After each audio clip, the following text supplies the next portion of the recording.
Hello everyone, आज हम classical mechanics के नेक्स्ट लेक्चर डिस्कस करेंगे। लास्ट क्लास हमने कांस्टेंट मोशन और टाइप्स ऑफ कांस्टेंट के बारे में डिस्कस किए थे, जो कि था हमारा होलोनोमिक कांस्टेंट और एक था कि हमारा नॉन होलोनोमिक कांस्टेंट।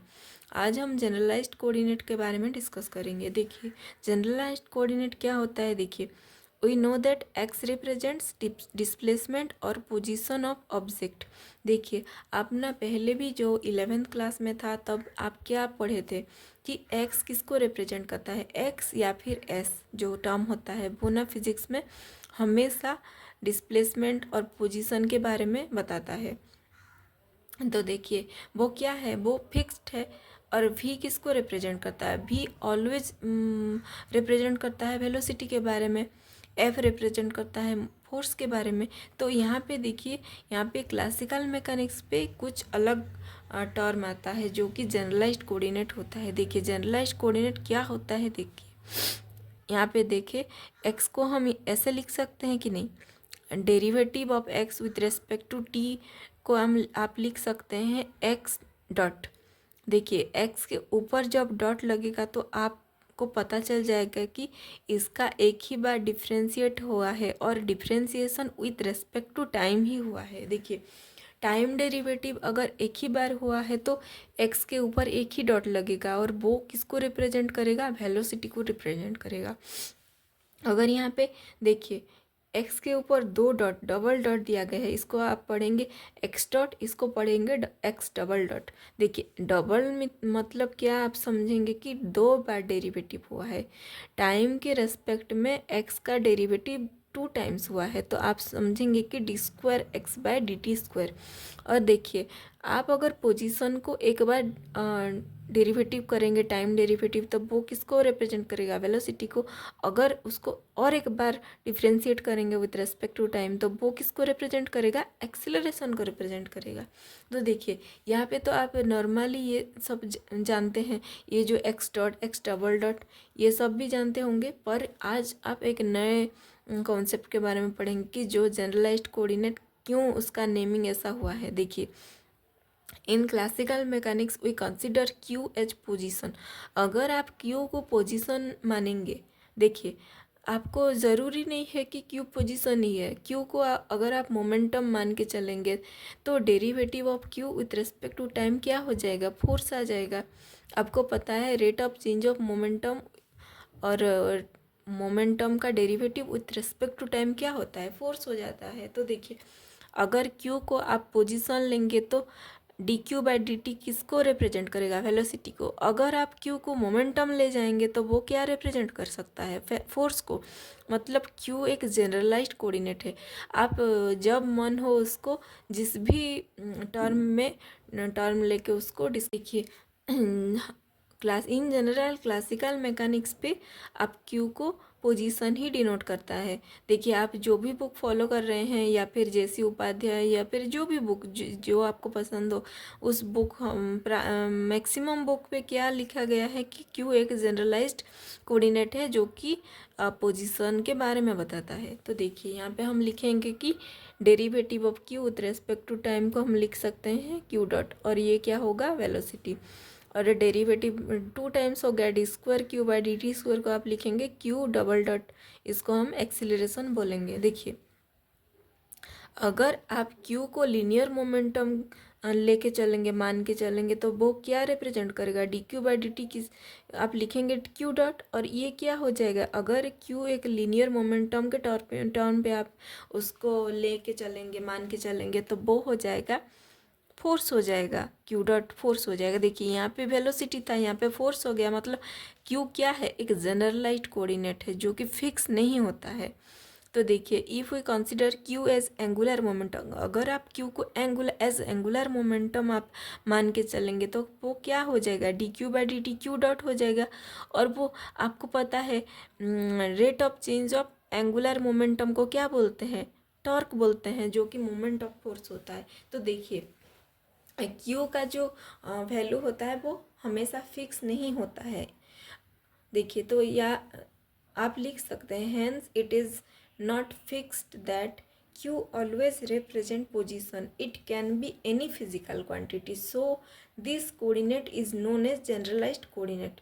तो देखिए आप ना यहाँ पे इसका मीनिंग समझिए। जनरलाइज्ड कोऑर्डिनेट क्या होता है, आप जब चाहे क्यू को मोमेंटम क्यू को आप as linear momentum, angular momentum जो लेके मान के चल सकते हैं, या फिर पोजीशन भी ले सकते हैं।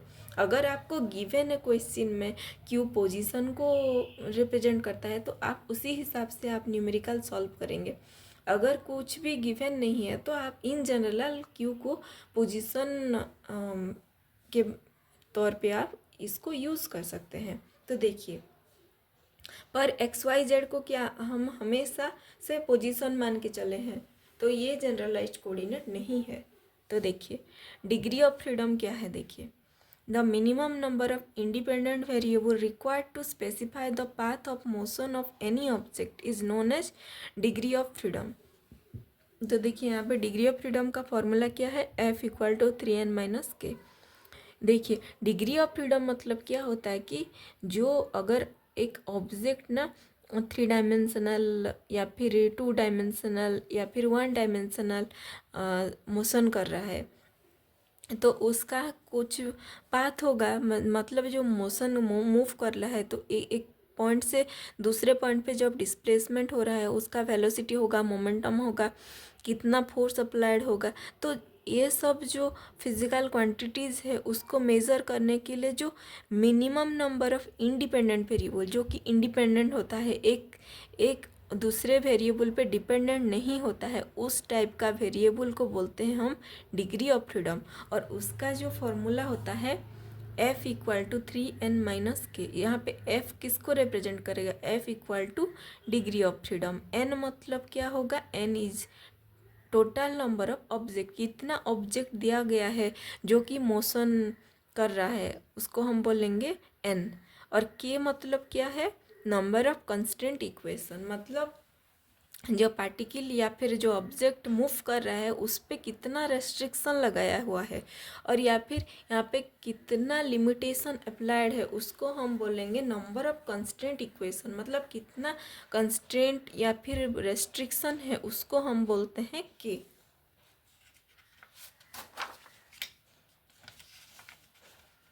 यहाँ पे देखिए 3 एग्जाम्पल लेके आप समझ सकते हैं। देखिए consider a particle can allowed only to move along the given wire. देखिए यहाँ पे एक पार्टिकल है, सपोज एक चीटी है, और यहाँ पे देखिए यहाँ पे एक वाल है, यहाँ पे एक वाल है और यहाँ पे एक थ्रेड से बंधा हुआ है, दो ही साइड में बंधा हुआ है। और बोला गया है कि इस ऑब्जेक्ट ना ओनली इस एक्स के अलोंग ऐसे ऐसे करके लेफ्ट राइट करके मूव कर सकता है।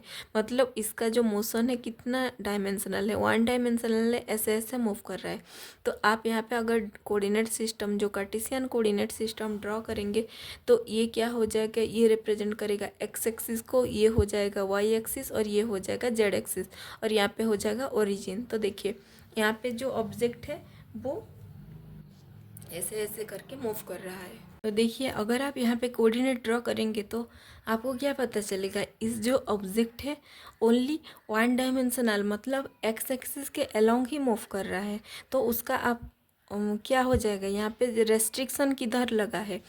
अगर देखिए ये पार्टिकल किस डायरेक्शन पे फ्रीली मूव कर रहा है, ओनली एक्स डायरेक्शन पे ऐसे फ्रीली मूव कर रहा है, और इसको ना वाई और जेड पे जाना अलाउड नहीं है। मतलब जो इक्वेशन ऑफ कांस्टेंट क्या क्या होगा, वाई इक्वल टू 0 हो जाएगा एंड जेड इक्वल टू 0 हो जाएगा, और ये दोनों ही इक्वेशन ऑफ कांस्टेंट को रिप्रेजेंट करेगा। तो देखिए तो यहाँ पे हम लिख सकते हैं इसको इक्वेशन नंबर 2। और देखिए यहाँ पे डिग्री ऑफ फ्रीडम हम कैसे फाइंड करते हैं, यूज़ करके इस फॉर्मूला को F इक्वल टू 3n-k। यहाँ पे देखिए n क्या है, n मतलब नंबर ऑफ पार्टिकल, यहाँ पे कितना पार्टिकल दिया गया है, एक ही पार्टिकल, तो n हो जाएगा 1। और k मतलब क्या है, number of equation of constant, तो यहाँ पे 2 ही कांस्टेंट इक्वेशन है और इसको हम लिखेंगे 2। तो यहाँ पे 2 इक्वेशन है कांस्टेंट का। तो डिग्री ऑफ फ्रीडम क्या हो जाएगा, 3 × 1 - 2 equal to 3 - 2 which is equal to 1। तो यहाँ पे डिग्री ऑफ फ्रीडम हो जाएगा 1। देखिए और एक एग्जाम्पल से समझेंगे जो कि 2 डायमेंशनल मोशन है। देखिए consider an object can allowed only to move along circumference of ring. देखिए यहाँ पे जो एक रिंग दिया गया है और क्या बोला गया है कि वो जो पार्टिकल गिवन है वो ओनली सर्कमफेरेंस के अलोंग ही मूव करेगा। मतलब ये जो रेडियल डिस्टेंस है इसी के अलोंग ही मूव करेगा, मतलब ये ना आगे जाएगा ना अंदर आएगा।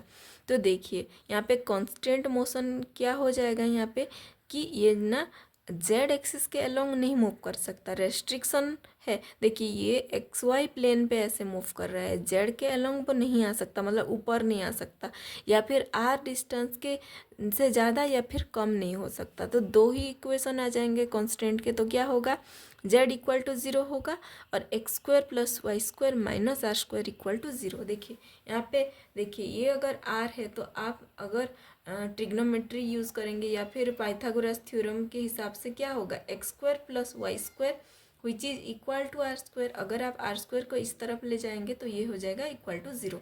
तो ये दोनों क्या हो जाएगा, इक्वेशन ऑफ कांस्टेंट हो जाएगा। तो आप यहाँ पे लिखेंगे, यहाँ पे कितना पार्टिकल गिवन है, एक ही पार्टिकल है, तो n हो जाएगा 1, k हो जाएगा 2। तो डिग्री ऑफ फ्रीडम क्या होगा, f equal to 3n minus के। तो यहाँ पे हो जाएगा 3 into 1 minus 2 which is 3 minus 2 equal to 1। तो यहाँ पे डिग्री ऑफ फ्रीडम क्या हो गया, डिग्री ऑफ फ्रीडम हो जाएगा इसी कंडीशन पे 1 हो जाएगा। यहाँ पे देखिए तो जो डिग्री ऑफ फ्रीडम है 1 ही है, मतलब एक ही इंडिपेंडेंट वेरिएबल होता है जो कि इस ऑब्जेक्ट का मोशन को रिप्रेजेंट करेगा। मतलब यहाँ पे ओनली थीटा ही वो वेरिएबल होता है। देखिए अगर आप एक सर्कुलर मोशन या फिर एंगुलर मोशन करेंगे तो यहाँ पे क्या चेंज होगा, साइमल्टेनियसली थीटा मतलब जो एंगल क्रिएट होगा वो एक के बाद एक पोजीशन चेंज होगा, मतलब एंगुलर पोजीशन और थीटा चेंज होता जाएगा। तो आप ना जो एक्स और वाई कोऑर्डिनेट है उसको आप इन टर्म्स ऑफ थीटा रिप्रेजेंट कर सकते हैं। तो देखिए एक्स इक्वल टू क्या होता है, X equal to are cos theta, Y equal to होगा R sine theta by using trigonometry.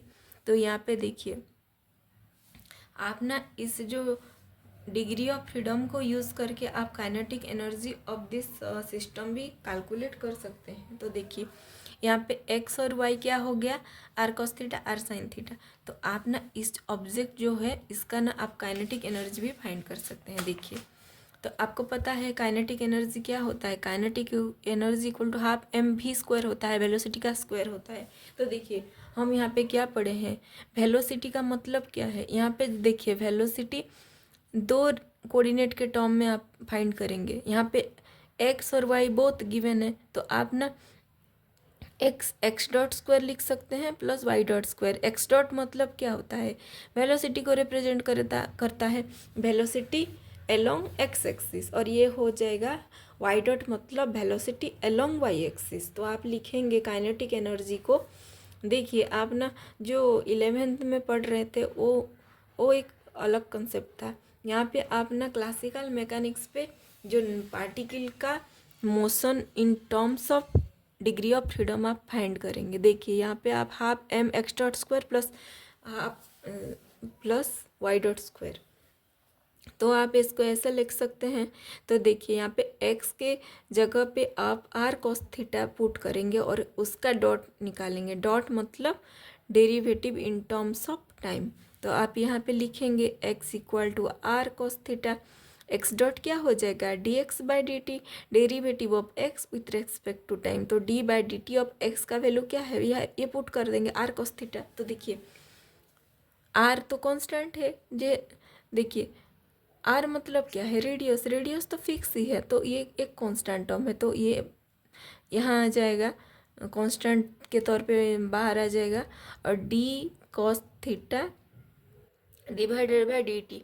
और एक देखिए यहाँ पे चेन रूल यूज़ क्यों कर रहे हैं, देखिए थीटा भी वेरिएबल है तो यहाँ पे हम D theta by D T भी लिखेंगे। उसके बाद देखिए R into derivative of cos theta क्या होता है, minus sine theta, D theta by D T क्या होता है, थीटा डॉट। तो यहाँ पे हम लिखेंगे minus R sine theta theta dot. यहाँ पे देखिए y क्या है गिवन है, R sine theta, Y dot क्या हो जाएगा D Y by D T. तो देखिए D by D T of R sine theta, तो आर कांस्टेंट आ जाएगा, D by D T of sine theta into D theta by D T. यहाँ पे भी चेन रूल हो गया। देखिए डेरिवेटिव ऑफ साइन थीटा हो जाएगा cos theta, D theta by D T को हम क्या लिख सकते हैं, थीटा डॉट, और ये हो जाएगा R cos theta theta dot.